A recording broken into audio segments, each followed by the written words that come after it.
நீங்கள் 40 லட்சம் ரூபா ஸ்டாம்ப் டியூட்டி கட்டினா அந்த நிலத்தின் அரசாங்க மதிப்பு எவ்வளோ தெரியுமா? நீங்கள் 40 லட்சம் கட்டினீங்கன்னா 4 கோடி.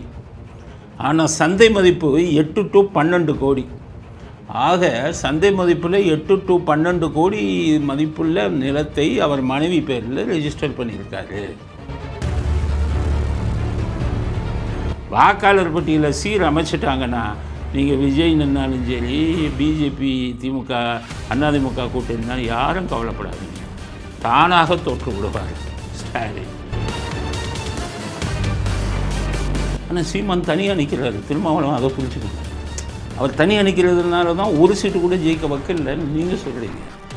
உங்களை மாதிரி 9 கட்சி கூட்டணியில் ஜெயிச்சா அவர் உங்களை விட அதிகம் ஜெயிப்பார்ல. நீங்கள் 9 கட்சி கூட்டணி, நீங்கள் தனியாக நின்று பாருங்கள், ஒரு கவுன்சிலர் சீட்டில் ஜெயிங்க, நாங்கள் ஒத்துக்கிறோம்.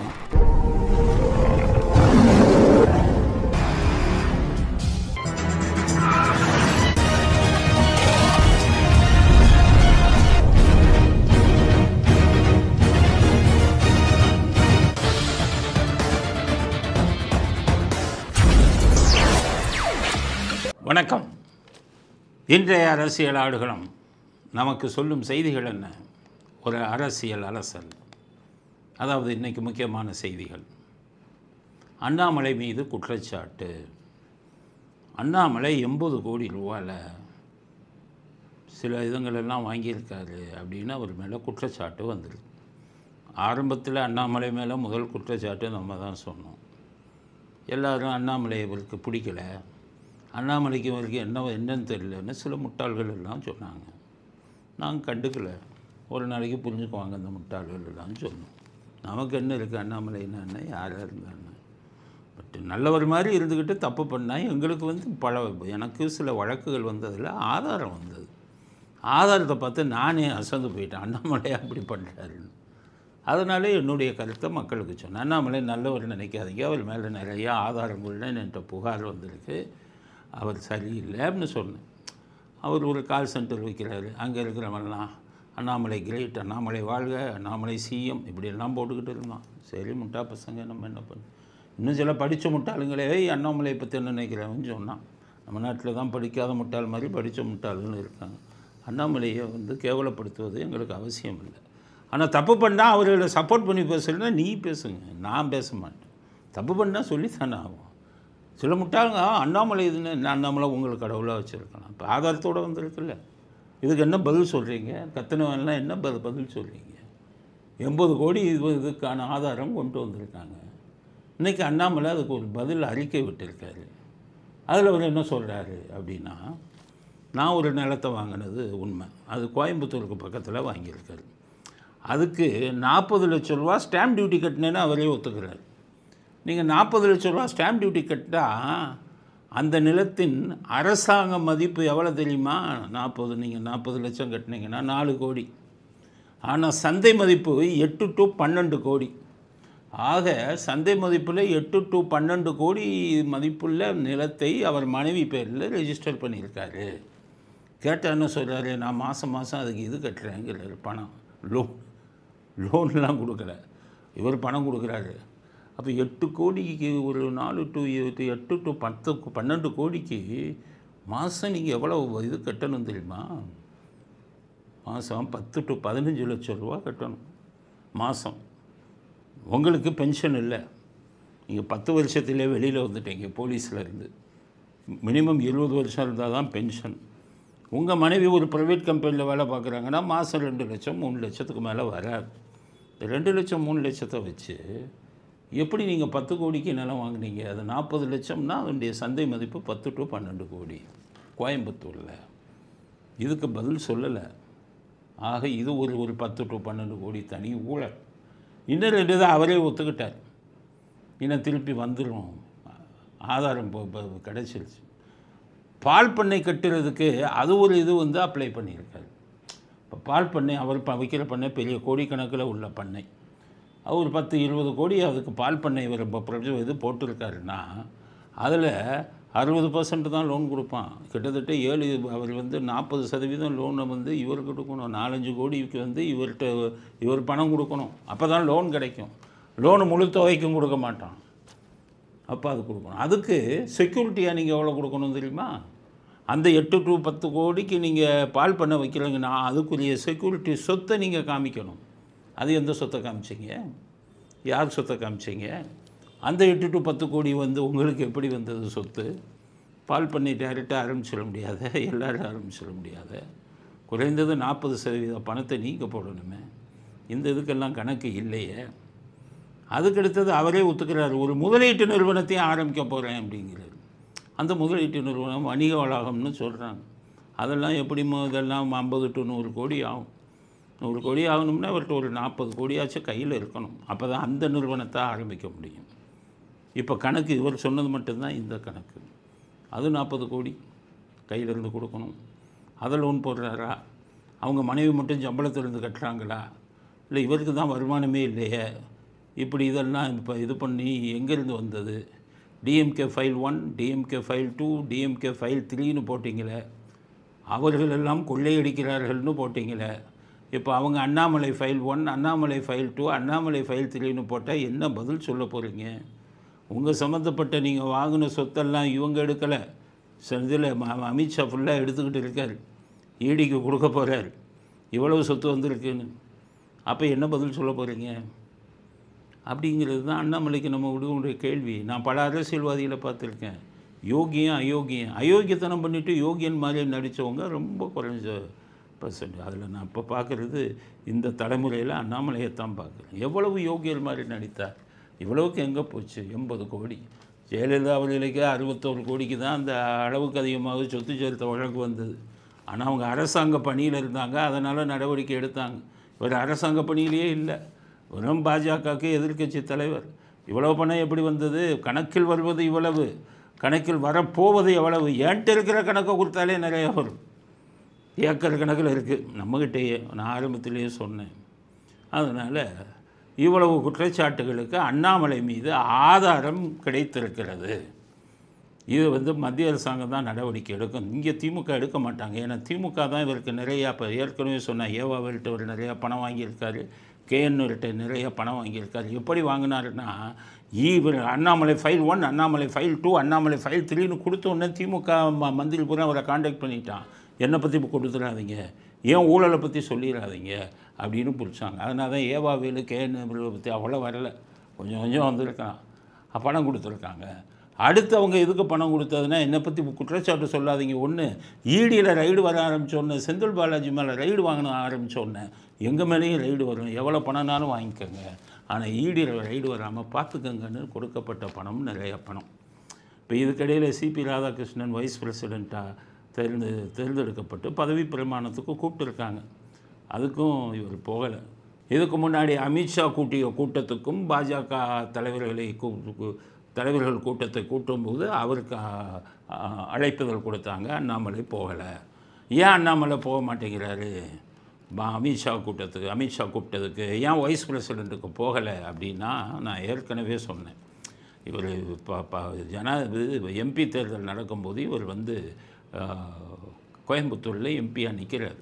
அப்போ அங்கே தான் கோடீஸ்வரர்கள் அதிகம். கோயம்புத்தூரில் பல பேர் பல கோடிக்கணக்கான ரூபாயை பாஜக கட்சிக்கு நன்கொடையாக கொடுத்துருக்கிறார்கள். பாஜக கட்சியில் எப்படின்னா, கட்சிக்கு நன்கொடையாக கொடுத்தா அதை வந்து கட்சியில் கொடுத்து கணக்கு வைக்கணும். அதில் இருந்து இவங்களுக்கு எலெக்ஷனுக்கு செலவு பண்ணுறதுக்கு அவங்க தனியாக கொடுப்பாங்க, ஆனால் கட்சியிலேருந்து தான் கொடுப்பாங்க. இது பாரதிய ஜனதா கட்சியில் வழக்கம்.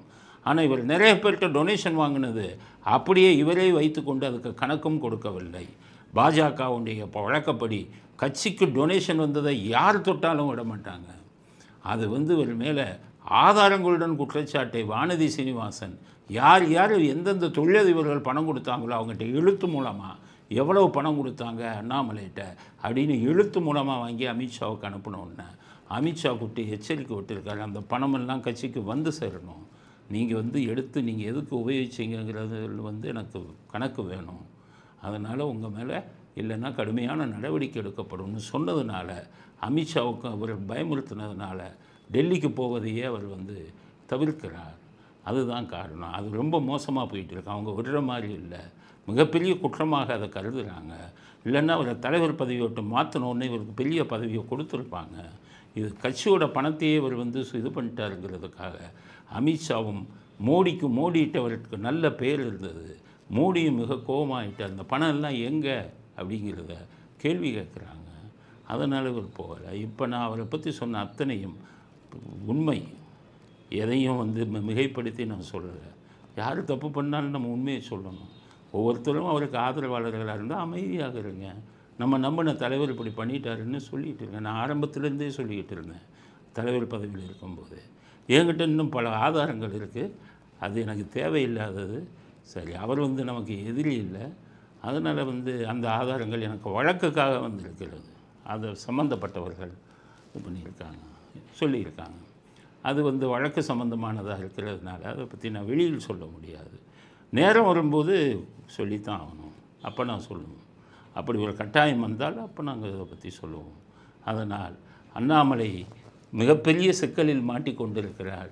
அவர் மேலே என்ன நடவடிக்கையை மத்திய அரசாங்கம் அமித்ஷா எடுப்பாருங்கிறத பொறுத்திருந்து தான் பார்க்க வேண்டும். இப்போ மாட்டியது போக இன்னும் தோண்ட வந்து கொண்டிருக்கும். டெல்லி லண்டனுக்கு போனதில் அவர் என்னென்ன முதலீடு பண்ணியிருக்காருங்கிறத தோண்டிக்கிட்டு இருக்காங்க. கோயம்புத்தூரில் எந்தெந்த இடங்களில் நிலம் வாங்கி போட்டிருக்கிறாருங்கிறதையும் தோண்டிக்கிட்டு இருக்காங்க. அதனால் மிகப்பெரிய சிக்கலில் அண்ணாமலை மாட்டிக்கொண்டிருக்கிறார், ஊழல் சிக்கலில் அப்படிங்கிறது முதல் கட்ட கருத்து. அடுத்தது, நாளை முதல் தேர்தல் பிரச்சாரத்தை நடிகர் விஜய் தொடங்குகிறார். அதுக்கான ஸ்பெஷல் பஸ்ஸு ரெடி ஆயிடுச்சு. இதுவரை மிகப்பெரிய தலைவர்கள் எல்லாம் பார்த்துருக்கேன், எல்லாம் வேனு தான் பண்ணுவாங்க. எம்ஜிஆர் வேனில் தான் போவார். இவங்க விஜயகாந்தும் வேனில் தான் போவார். ஜெயலலிதா அவர்கள் ஒரு டாட்டா இது மாதிரி ஒரு பெரிய வண்டி, டாட்டா சுமோன்னு அப்போ பெரிய வண்டி, அதில் போவார். ஆனால் முதல்ல பஸ்ஸில் போனது விஜய் தான். ஸ்பெஷலாக டிசைன் பண்ணியிருக்காங்க அந்த பஸ்ஸை. அந்த பஸ்ஸு இதற்காக பிரத்யோகமாக தயாரிக்கப்பட்ட அந்த பஸ்ஸை, விஜய் பிரச்சாரத்துக்காக தயாரிக்கப்பட்ட பஸ்ஸு வீடியோவை நீங்கள் பாருங்கள்.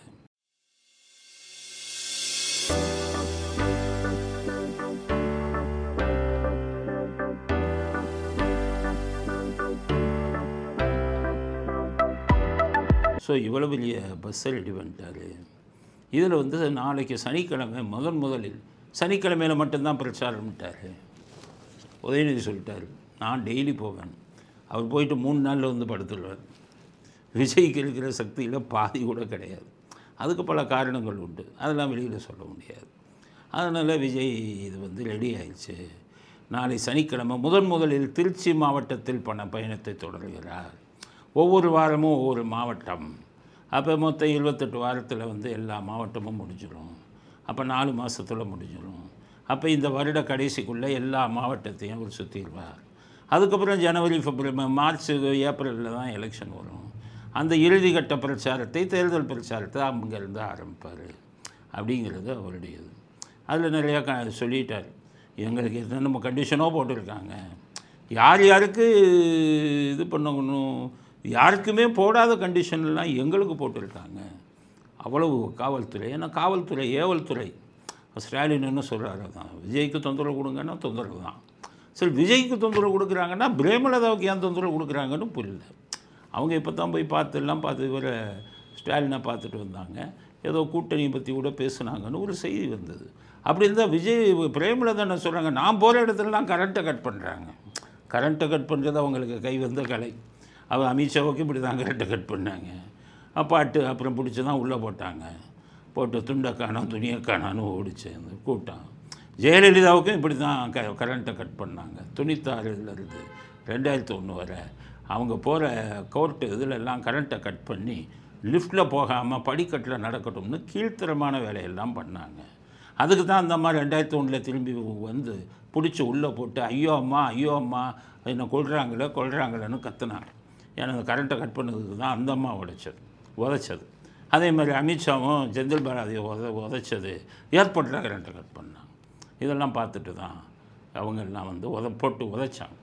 இப்போ மறுபடியும் பிரேமலதாவுக்கு கரண்ட்டை கட் பண்ணதா அவர் சொல்கிறார். பிரேமலதாலாம் உங்களுக்கு பெரிய எதிரி இல்லையே, அவங்கக்கிட்ட நட்பு முறையில் தானே இருக்காங்க. அவங்களுக்கு ஏன் கரண்ட்டை பண்ணீங்க? விஜய்னா அவர் செல்வாக்கு இருக்குது, ஓட்டை பிரிச்சுருவார், ஒரு மைனாரிட்டி ஓட்டை நம்ம பிரிஞ்சுருங்கிற கோபத்தில் பண்ணுறீங்க. அவங்களுக்கு ஏன் பண்ணீங்க அப்படின்னு தெரியலை. ஸோ விஜய் சொல்லிட்டார், இவ்வளோ கண்டிஷன் போடுறாங்க அப்படின்னு.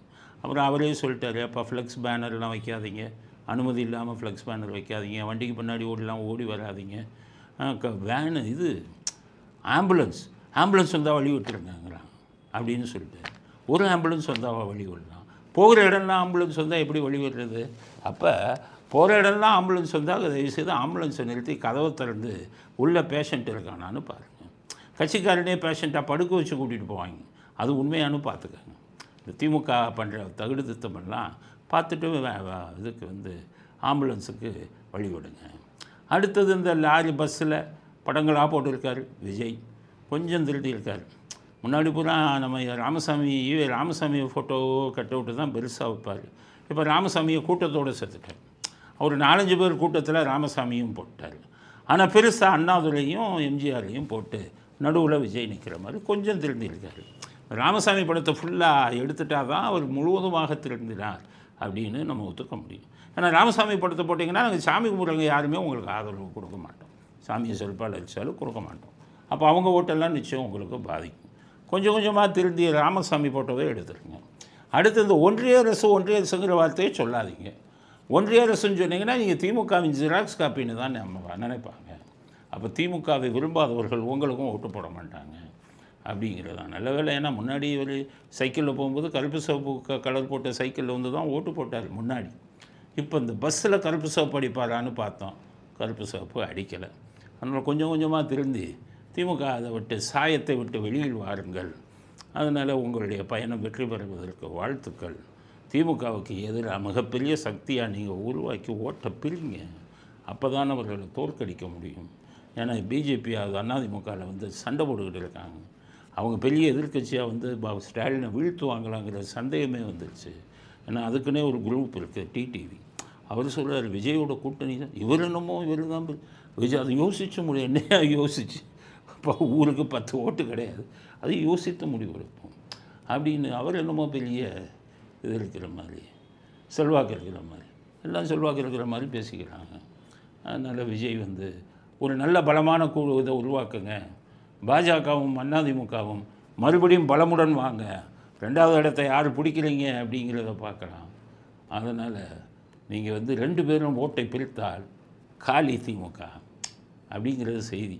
இப்போ 2 பேரும் ஓட்டை பிரிச்சாலுமே திமுகவை எப்படி காலி பண்ண முடியும்? அதில் சிக்கல் இருக்க. எப்படின்னா வாக்காளர் பட்டியலில் தான் பக்கா ஃப்ராடு பண்ணி வச்சுருக்காங்களே கருணாநிதி காலத்திலேருந்து, அதை சரி பண்ணால் தானே முடியும் அப்படின்னு ரொம்ப பேர் நினச்சிட்டு இருக்கோம். சில பேர்லாம் வழக்கு போட்டாங்க. அவன் உயர்நீதிமன்றத்தில் ஏன்டா வழக்கு போட்டேன், 1 லட்சம் ஃபைனுங்கிறான். அப்போ வாக்காளர் பட்டியல் சத்தமாக நீக்காமல் இருக்கட்டும்ங்கிறாங்க உயர்நீதிமன்றம். சத்தமாக தானே போச்சிருக்கான், அதெல்லாம் நீக்கணும்னு அவசியம் இல்லை. நீ ஏன் வழக்கு போடுற, உனக்கு இப்போ 1 லட்சம் ரூபா ஃபைன். அப்போ எனக்கு எங்கே போய் நீதி கேட்குறது? நீதிமன்றங்களே சில சமயம் ஆளுங்கட்சிக்கு துணை போகிறீங்களே. அதனால் அப்போ அதுவும் இருக்குது. அதனால் என்னடா பண்ணுறதுன்னு யோசித்தா ஒரு நல்ல செய்தி என்னென்னு கேட்டிங்கன்னா, டெல்லியில் எலெக்ஷன் கமிஷன் ரகசியமாக சில வேலைகளை பண்ணிக்கிட்டு இருக்காங்க அப்படின்னு செய்தி வந்துருக்கு. என்ன ரகசியம்னா, இப்போ தமிழ்நாடு எலெக்ஷன் கமிஷனர்கிட்டருந்து இங்கே தேர்தல் ஆணைய அதிகாரி இருக்கார் ஒவ்வொரு மாநிலத்திலும், அவர்கிட்டருந்து சில விஷயங்கள்லாம் கேட்டிருக்காங்க. கேட்குறத பார்த்தா இப்போ திமுக இதை ஆட்சியில் இந்த வாக்காளர் பட்டியல் இதை பக்காவை தோண்ட ஆரம்பிச்சிட்டாங்க அப்படிங்கிற ஒரு நல்ல செய்தி கிடச்சிது. எடுத்து என்ன பண்ணிடுறாங்க, எல்லாத்தையும் டிஜிட்டலைஸ் பண்ணு. தமிழ்நாட்டில் செத்தவன்லாம் எத்தனை, இதுக்கப்புறம் போலி வாக்காளர்கள் எவ்வளவு, ஒரே வாக்காளர் எத்தனை தடவை வரான், எல்லாத்தையும் எடுத்துட்டாங்க. எடுத்து தலை சுற்றி போச்சோம். பீகாரே பரவாயில்ல, பீகாரில் 60 லட்சம்னா இதில் அதெல்லாம் தாண்டி போகுது அப்படிங்கிற செய்தி அவங்களுக்கு கிடைச்ச உடனே தமிழ்நாட்டை ரொம்ப ரொம்ப வேகப்படுத்திக்கிட்டு இருக்காங்க. இன்னும் ஒரு 2 மாதம், இந்த வருஷ எண்டுக்குள்ளே, இந்த வருஷ கடைசிக்குள்ளே தமிழ்நாட்டில் பாதி வாக்காளர்கள் பட்டியல் காலியாயிரும். அதுக்கப்புறம் தான் 8 இப்போ பார்த்திங்கன்னா 6 கோடி பேர் வாக்காளர்கள்ங்கிறான். ஆனால் அவங்க கணக்கெடுத்து பார்த்தா 6 கோடி வரலை, அதை விட கம்மியாக வருது. அப்போ இதெல்லாம் எவன் சேர்த்தது, எவன்டா பார்த்தது இந்த வேலைன்னு கேட்டிருக்காங்க இதில் தேர்தல் கமிஷன். அது இவங்க தான் சார், இந்த குரூப் இவங்க அப்பாவும் பையனும் சேர்ந்து தான் சார் இவ்வளவு. இந்த அதிமுகலாம் என்னையா பண்ணிக்கிட்டு இருந்தாங்கன்னு கேட்குறாங்க. என்னையா பண்ணிக்கிட்டு இருந்தாங்க அதிமுக, இவ்வளோ பேர் இல்லாத பயிலெலாம் சேர்த்து விட்டுருக்கான், தலையை சுற்றுது, பீகார் தான் மோசம்னு பார்த்தா அப்படின்னு பண்ணிக்கிட்டு இருக்காங்கங்கிற நல்ல செய்தி வந்துருக்கு இன்றைக்கி. ஆனால் இது முதலே மோப்பம் முடிச்சிட்டாரு ஸ்டாலின். மோப்பம் முடிச்சு தான் அவர் அங்கே போய் போராட்டம் பண்ணி பீகாரை போல் தமிழ்நாட்டில் வாக்காளர்களை நீக்க முடியாதுங்க. செத்தவன் தான் நான் இருக்கணும்ப்பா, நாங்கள் அதெல்லாம் பிளான் பண்ணி வச்சுருக்கோம். அதுக்கு தானே வட்ட செயலாளர் மாவட்ட செயலாளருக்கு கோடிக்கணக்கில் பணத்தை கொடுத்து போடுறான்னு சொல்கிறோம். அதனால் நீக்கக்கூடாது அப்படின்னு சொல்கிறார். ஆனால் நமக்கு கிடைத்த நல்ல செய்தி, தமிழ்நாட்டிலையும் காலி. வாக்காளர் பட்டியலில் சீர் அமைச்சிட்டாங்கன்னா நீங்கள் விஜய் நின்னாலும் சரி, பிஜேபி, திமுக, அதிமுக கூட்டணினாலும் யாரும் கவலைப்படாதீங்க, தானாக தோற்று விடுவார் ஸ்டாலின். கூட இருக்கிற உங்கள் கூட்டணி கட்சிகளும் சொல்கிறேன், எல்லாம் தலையில் துண்டு போட்டுக்கிட்டு வீட்டுக்கு போக தயாராகுங்க. உங்கள் வாக்காளர் பட்டியல் மோசடி எல்லாம் காலி. அதுலேயும் தேர்தல் கமிஷன் ஒன்று சொல்கிறாங்க, இந்த மாதிரி வாக்காளர்கள் எல்லாம் எவன், எந்த அரசு அதிகாரிகள் இதில் பங்கு இருக்குது, எவன் இந்த மோசடியெல்லாம் இவங்களுக்காக பண்ணினான் அப்படிங்கிற டீட்டெயிலும் கேட்டிருக்காங்கண்ணா. அதனால் நிறைய அரசு அதிகாரிகள் பென்ஷன் வாங்காமல் வீட்டுக்கு போவதற்கும் வாய்ப்புண்டு அப்படின்னு டெல்லி செய்திகள் நமக்கு தெரிவிக்கிறது அப்படிங்கிறது அடுத்த கட்ட கருத்து. அடுத்தது சீமான் செய்திகள். சீமான் 2-3 விஷயம் பேசியிருக்கார். முதல் விஷயம், விஜய் பிரச்சாரத்துக்கு போகிறத அவர் என்ன சொல்லியிருக்காருன்னா, சனிக்கிழமை மட்டும் ஏன் நீ பிரச்சாரத்துக்கு போகணும் அப்படின்னு கேட்குறாரு. அவரே அப்புறம் பதில் சொல்கிறார், ஏன் தெரியுமா சனிக்கிழமை மட்டும் போகிறாரு, மனப்பாடம் பண்ணணும்ல, என்ன போய் பேசுதுன்னு. அதுக்காக ஒரு வாரம் மனப்பாடம் பண்ணிவிட்டு சனிக்கிழமையிலேருந்து மனப்பாடம் பண்ணது ஒப்புவிக்கிறதுக்காக வாரம் ஒரு முறை அப்படின்னு வச்சுருக்காரு அப்படின்னு சீமான் கருத்து சொல்லியிருக்காரு. இதுக்கே சனிக்கிழமை சனிக்கிழமையான்னு சனிக்கிழமை வரைக்கும் மனப்பாடம் பண்ணணும், நடித்து பார்த்து வந்து பேசணும். அடுத்த சனிக்கிழமை வாரத்தில் சனிக்கிழமை பிக் பாஸ் மாதிரி சனங்கள் வந்து விஜய் வர்றாரு. சீமானுக்கு என்ன சொல்கிறேன்னா, ஏதோ மனப்பாடம் பண்ணி வேண்டி படிக்கிறாருன்னு பரவாயில்ல, நீங்கள் ஸ்டாலினை பார்த்து இந்த கேள்வியை ஏன் கேட்க முடியாது? அவர் பார்த்துல படிக்கிறார். மனப்பாடம் பண்ணுறதுனா கொஞ்சம் கஷ்டப்பட்டு மனப்பாடம் பண்ணி பார்க்காம சொல்கிறதும் ஒரு பெரிய விஷயம் தானே. ஆனால் அவர் நம்ம ஸ்டாலினை பார்த்து படிக்கிறாரு, அவரை பற்றி நீங்கள் கேள்வி கேட்டீங்களா? அதனால் 10 படிக்கிறாரோ இல்லையோ, நீங்கள் வந்து ஏதோ படிக்கிறாருல்ல. ஆரம்ப கட்டத்தில் எல்லா தலைவர்களும் அப்படி தான், புதுசாக சித்திரமும் கைப்பழக்கம் செந்தமிழும் நாப்பழக்கம் அப்படின்னு சொல்லுவாங்க. பேசத்தான் பழகுவாங்க. அதனால் கொஞ்சம் மனப்பாடம் பண்ணியே பேசட்டுமே, அப்புறம் பார்க்க. ஆனால் இந்த கேள்வியை நீங்கள் ஸ்டாலினை பார்த்து கேட்கணும். என்னையா நீ வந்து பேப்பரை பார்த்து படிக்கிற, அதுவும் தப்பாக வேறு படிக்கிறீங்க. உங்கள்கிட்ட ஒரு கேள்வி கேட்குறாங்க, பதிலை பேப்பர் பார்த்து படிக்கிறீங்களே, அப்போ எப்படி உங்களை இந்த கேள்வி தான் கேட்க போகிறதுவாங்கன்னு உங்களுக்கு தெரியுமா? இந்த கேள்வியெல்லாம் ஸ்டாலினை பார்த்து கேட்க மாட்டேங்கிறாரு. விஜய் பிடிச்சிக்கிட்டார். இன்னொன்று சொல்கிறார், ஒவ்வொரு தலைவன் ஃபோட்டோ வச்சிருக்கேன், ஒவ்வொரு தலைவனை பற்றியும் 10 நிமிஷம் பேசுங்கிறாரு. காமராஜரை வச்ச யார் காமராஜர்னு 10 நிமிஷம் பேசு. வேலுநாச்சியாரை வச்ச யார் வேலுநாச்சியார்னு ஒரு 10 நிமிஷம் பேசு. நீ மொத்தமாகவே பேச அனுமதி கேட்குறதே 10 நிமிஷம் தான் கேட்குறேன். ஏன்னா பட்டிமன்றமாக நடக்குது, இல்லை பேச்சு பயிற்சி நடக்குதா? ஒவ்வொரு தலைவனை பற்றியும் 10 நிமிஷம் பேசுங்கிறார் சீமான். இதெல்லாம் எடுத்துக்க முடியுமா? அப்புறம் தான் நீங்கள் ஆரம்ப கட்டத்தில் நீங்கள் வரும்போதும் என்ன எப்படி இருந்தீங்க? கொஞ்சம் கொஞ்சமாக தான் பழகுனீங்க. ஒரு தலைவரை பற்றி பேசுனா என்ன பேசுகிறது? இவர் ராமசாமியை பற்றி எல்லாம் பேசுனா கேவலமாயிரும். அதனால தான் அவர் பேசலை. ராமசாமியை பற்றி என்ன பேசுவார்? அதனால் சீமான் வந்து இதில் வந்துக்கிட்டு அவரை விமர்சிப்பதில் எங்களுக்கு உடன்பாடு இல்லை. ஏன்னா நீங்கள் இதே விமர்சனத்தை ஸ்டாலினுக்கு தான் வைக்கணும். ஸ்டாலினை பேச சொல்லுங்கள், இவரை பற்றி 10 நிமிஷம் பேச சொல்லுங்கள். ஸ்டாலின் அண்ணாதுரையை பற்றி 10 நிமிஷம் பேச சொல்லுங்கள். அப்புறம் நம்ம விஜயை பேச சொல்லுங்கள். ஏன்னா விஜய் பார்த்தா அரசியலுக்கு வந்திருக்கு. ஸ்டாலின் வந்து தான் முதலமைச்சராகவே இவ்வளோ நாள் ஆச்சு. அவர் தான் 40 வருஷமாக அரசியலில் இருக்காங்கிறார், 50 வருஷம். அதனால் இவர் வந்து உங்களுக்கு சீமான் வந்து ஸ்டாலின்கிட்ட இதை பற்றி பேசிட்டு அதுக்கப்புறம் விஜயை பற்றி கேட்கலாம் அப்படிங்கிறது அடுத்த கருத்து. அடுத்து சீமான் வழக்கு உச்சநீதிமன்றத்தில் வந்துருக்கு.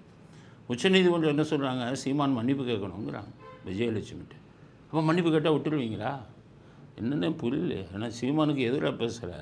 ஆனால் உச்சநீதிமன்றம் என்ன சொன்னாங்க, செந்தில் பாலாஜிக்கு போகும்போது, செந்தில் பாலாஜி நீ வந்து வேலை வாங்கி தரேன்னு ரூபா வாங்குவேன், நீங்கள் 2 பேரும் சமாதானமாக போயிட்டு மன்னிப்பு கேட்டால் உன்னை விட்டுடுறதா? அது எப்படி உயர்நீதிமன்றம் விட்டீங்க? அவருக்கு பணத்தை திருப்பி கொடுத்தாலும் அவர் மேலே வழக்கை தொடருங்கன்னாங்க. ஆனால் சீமானுக்கு என்ன சொல்கிறாங்க, மன்னிப்பு கேளுங்கிறாங்க. அந்த அம்மா மன்னிப்பு கேட்டால் விட்டுற மாதிரி ஐடியாவில் சொல்கிறாங்க. பல வழக்குகள் என்ன சொல்லியிருக்காங்க உச்சநீதிமன்றம், இந்த பாலியல் பலாத்காரத்தில் மட்டும் மன்னிப்பு என்ற பேச்சுக்கே இடமில்லை, அவங்களுக்குள்ளே சமாதானமாக போனாலும் உன்னை விட மாட்டோம், தண்டனை கொடுப்போம். பாவம், ஒரு பொண்ணு 16 வயசு பொண்ணு, அந்த பொண்ணு வந்துக்கிட்டு ஒரு ஆள் கூட்டிகிட்டு போயிட்டார், லவ் பண்ணி கூட்டிகிட்டு போனோன்னு அது குழந்தை பெற்றுருச்சு மைனராகவே. அது அந்த புருஷன் மேலே வழக்க போட்டாங்க. அந்த பொண்ணு குழந்தையோடு வந்து ஏன் புருஷன் விடியான்னு அதை எப்படி விடுறதுங்கிறான் உச்சநீதிமன்றம்.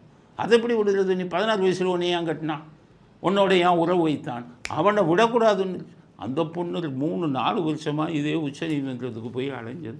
அப்படியெல்லாம் சொன்னவங்க இன்றைக்கி பாலியல் பலாத்காரத்துக்கு மன்னிப்பு கேளுங்கிறான். இந்த உச்சநீதிமன்றம் பூரா இவங்க கொடுக்குற தீர்ப்பை வந்து எல்லோரும் பாதிச்சுக்கிட்டு இருக்கோம். கேவலம். சீமானுக்கு எதிராக நான் பேசலை, ஆனால் இப்படியா ஒரு வழக்கிலையும் ஒவ்வொரு இது அப்படிங்கிறது. அப்போ இனிமேல் எல்லா பாலியல் பலாத்காரம் எல்லாருமே வந்து மன்னிப்பு கேட்டுடணும்னு மன்னிப்பு கேட்டு போயிடுவாங்களே. அதனால் எப்படி தீர்ப்பு கொடுக்க போகிறாங்கன்னு தெரியலை.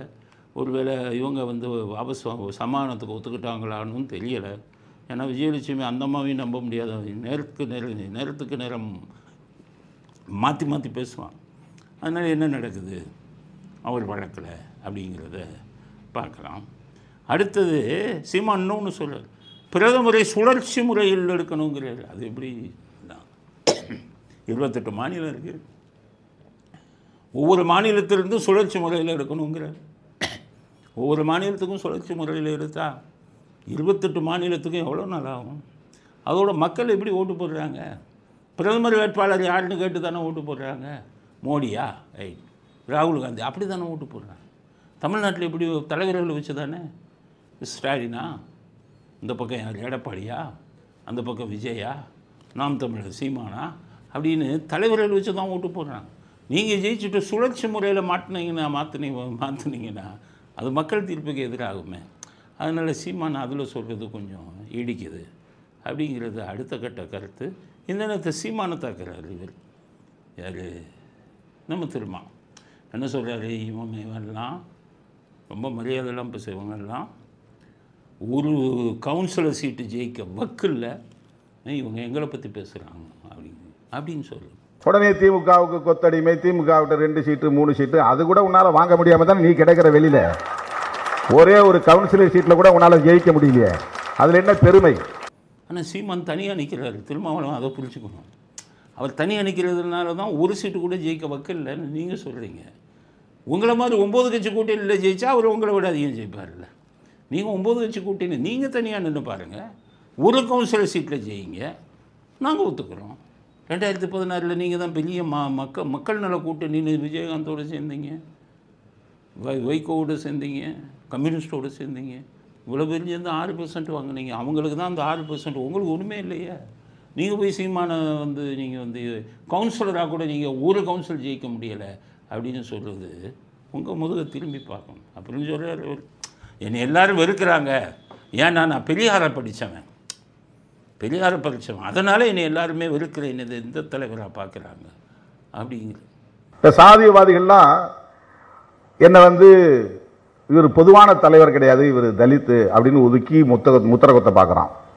இந்த தலித்துகளிலே இருக்கிறவன்லாம் எங்களெல்லாம் தலித்துன்னு சொல்லக்கூடாது, திருமாவளவன் பறையன் அப்படின்னு முத்திரகத்தை பார்க்குறான். பறையர்களே பிழைப்புவாதிகள் என்ன பண்ணுறான், இவர் பறையரே இல்லை, பறையருக்கு எதிரி அப்படிங்கிறான். இதெல்லாம் ஏன் சொல்கிறான்னா, நான் பெரியாரின் பிள்ளையாக இருப்பது தான் காரணம். ஸோ நீங்கள் பெரியார் பாடம் படித்தா அப்புறம் இதுக்கு சிதம்பரம் ஈஸ்வரன் கோயிலுக்கு போய் மாலை போட்டு பூஜை பண்ணி தீபார்த்தனை நெத்தியில் விபூதி பூசுறீங்க. உங்கள் ஈவேரா சுவாமியை செருப்பால் அடிச்சாலாச்சு, விபூதி பூசினா முட்டாள்னு சொன்னாலாச்சு. ஈவேராவை படித்தவரை எலெக்ஷன் வந்தால் மட்டும் கோயிலுக்கு போகிறீங்களே. காஞ்சிபுரத்தில் அம்மன் கோயிலுக்கு போய் சாமி கும்பிட்றீங்க பன்னீர்செல்வத்தோட, இந்த பக்கம் வந்துக்கிட்டு சிதம்பரத்தில் போய் கரெக்டாக எலெக்ஷன் டைமில் கும்பிட்றீங்க. ஆனால் கேட்டால் நான் ஈவேரா பாடத்தில் பாடம் படித்தவன் அப்படிங்க. ஈவேராவில் பாடம் படித்தா நீங்கள் நிறைய மோசமான வேலையெல்லாம் செய்யணும், அதெல்லாம் சீக்கிரம் செய்யுங்க. அப்போ ஈவேராவை பற்றி ஈவேராவை பாடம் என்னங்கிறதையும் தமிழ்நாட்டு மக்களுக்கு புரியும் அப்படிங்கிறத திருமாவளவனுக்கு செய்தியாக சொல்ல விரும்புகிறோம். அடுத்தது நேபாளத்தில் மிகப்பெரிய போராட்டம். நம்ம பக்கத்து நாடு நேபாளம், அது அப்போவே சுதந்திரம் அடையும் போதே நமக்கு வந்திருக்கும். குட்டிச்சவர் ஆக்குனது பூரா அந்த நேரு தான். அதை ஒரு தனி நாடாக பிரித்து விட்டு அங்கே பார்த்தீங்கன்னா சீனா கொண்டாந்து அவங்களுக்கு கடன் எல்லாம் ஆகி, நீங்கள் நல்லா புரிஞ்சுக்கணும். நம்ம தமிழ்நாட்டில் நிறைய பேர் தனித்தமிழ்நாடுன்னு கேட்பான். அவனுக்கெல்லாம் புரிஞ்சுக்கோங்க, சின்ன நாடாக இருந்தால் இன்றைக்கி ஆபத்து இருக்கவே முடியாது. இலங்கை என்ன கதி என்னாச்சு பார்த்தீங்கல்ல, கடனில் தத்தளித்து இப்போ தான் வந்திருக்காங்க இந்தியா உதவியில். பங்களாதேஷ் என்னாச்சு, வெறும் கடனாயிடுச்சு. நேபாளம் அந்த வகையில் தான். சிறிய நாடுகள் எல்லாம் இனி தனியாக இயங்க முடியாது, அதுதான் உண்மை நிலை. அதெல்லாம் இன்றைக்கி நேபாளத்துக்கு வந்திருக்கு.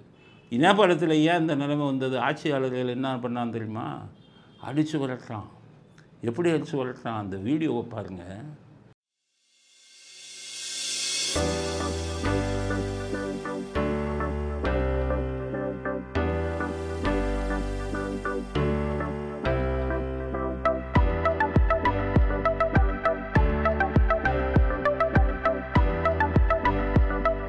அதாவது ஹெலிகாப்டரில் ஏறி ஆட்சியில் மந்திரியாக இருந்தவன் வந்திருந்தான், ஹெலிகாப்டரில் குடும்பத்தோடு ஏறி தப்பிச்சு போகிறான். மக்கள் அவ்வளோ பெரிய எதிர்ப்பு வந்துருச்சு. மக்கள் ஏன் வெறுத்தான்னா முக்கியமான காரணம் தெரிஞ்சுக்கணும். விலைவாசி உயர்வு, அதுக்கு மட்டும் மக்கள் வெறுக்கலை. இவன் என்ன சொன்னான்? சோஷியல் மீடியாவை பூரா தடை பண்ணான், சமூக வலைதளங்களை. அதனால தான் இவ்வளோ பெரிய. இன்றைக்கி இளைஞர்களுக்கு சமூக வலைதளம் தான் மெயின். எவனும் தூங்கவே முடியாது. அவன் பார்த்திங்கன்னா நைட்டு யூடியூப் 10-12 மணியில் பார்த்தா தான் தூங்குறான். காலையில் ஃபேஸ்புக்கு எந்திரிச்சு பார்க்கணும், இன்ஸ்டாகிராம் செய்தி போடணும், அப்படியே வாட்ஸ்அப் செய்தி அனுப்பணும். இந்த இதை எவன் கை வச்சாலும் அவங்க கதவை விளவான். லிபியாவின் அதிபர் இருந்தார் கடாஃபி, அவ்வளவு மக்களுக்கு நல்லது செஞ்சார். பெட்ரோல் ஃப்ரீ அவர் இருக்கும்போது, ஸ்கூல் எல்லாம் ஃப்ரீ, எலக்ட்ரிசிட்டி ஃப்ரீ, எல்லாமே கொடுத்தாரு. மக்கள் அவரை தெய்வமாக கும்பிட்டாங்க. ஆனால் இன்டர்நெட் அவனை உபயோகப்படுத்தக்கூடாதுன்னு இருப்பாருங்க. எல்லா பேரையும் எந்திரிச்சு போய் அந்த ஆளை அடிச்சே கொண்டுட்டாங்க. லிபியாவின் அதிபர் கடாஃபி அடித்து கொல்லப்பட்டார். காரணம், இன்டர்நெட்டை உபயோகக்கூடாது, இணையதளத்தை உபயோகக்கூடாதுன்னு ஒன்று இளைஞர் பூரா வெகுண்டு எழுதுட்டான். அதே மாதிரி இன்றைக்கி சோஷியல் மீடியா இதை உபயோகிக்கக்கூடாது அப்படின்னு சொன்ன உடனே அதில் தான் இவ்வளோ பெரிய கிளர்ச்சி. இளைஞர்கள் உணர்வுபூர்வமாக போராடுகிறார்கள். இப்போ பாஜகவுக்கு நாங்கள் சொல்கிறது, இந்த சாக்கா பயன்படுத்தி நேபாளத்தை அப்படியே இந்தியாவோட சேர்த்து அவங்களுக்கு பொருளாதார உதவியை செஞ்சு இந்தியாவோட சேருங்க. அவங்க தனியாக இருந்தால் சைனா அவங்கள ஆக்கிரமித்து நமக்கு தொந்தரவு கொடுக்குறாங்க. இப்போ இலங்கையை நீங்கள் அவ்வளோ பெரிய உதவி செஞ்சுருக்கக்கூடாது, உனக்கு செய்கிற இந்தியாவோட இணைன்னு சொல்லியிருக்கோம். அங்கே கொண்டாந்து சைனா துறைமுகத்தில் சைனா படைகளை வச்சுட்டான். அதனால் பக்கத்து நாடுகள் பங்களாதேஷையும் நீங்கள் முன்னாடியெல்லாம் நம்ம சுதந்திரம் வாங்கி கொடுத்தோம் இந்திரா காந்தி இருக்கும்போது. இன்னுமே யாருக்கும் சுதந்திரம் கூட வாங்கி இந்தியாவோட சேர்க்கணும். அப்போ தான் இந்தியா பலம் பெறும். இல்லாவிட்டால் சைனா மூலமாக நமது அண்டை நாடுகளிடமிருந்து நமக்கு பல தொந்தரவுகள் வரும். அதனால் இவங்க நேபாளம் கூடிய சீக்கிரம் இந்தியா அவர்களுக்கு உதவியை செய்து இந்தியாவுடன் இணைப்பதற்கான வழியை பார்க்க வேண்டும்.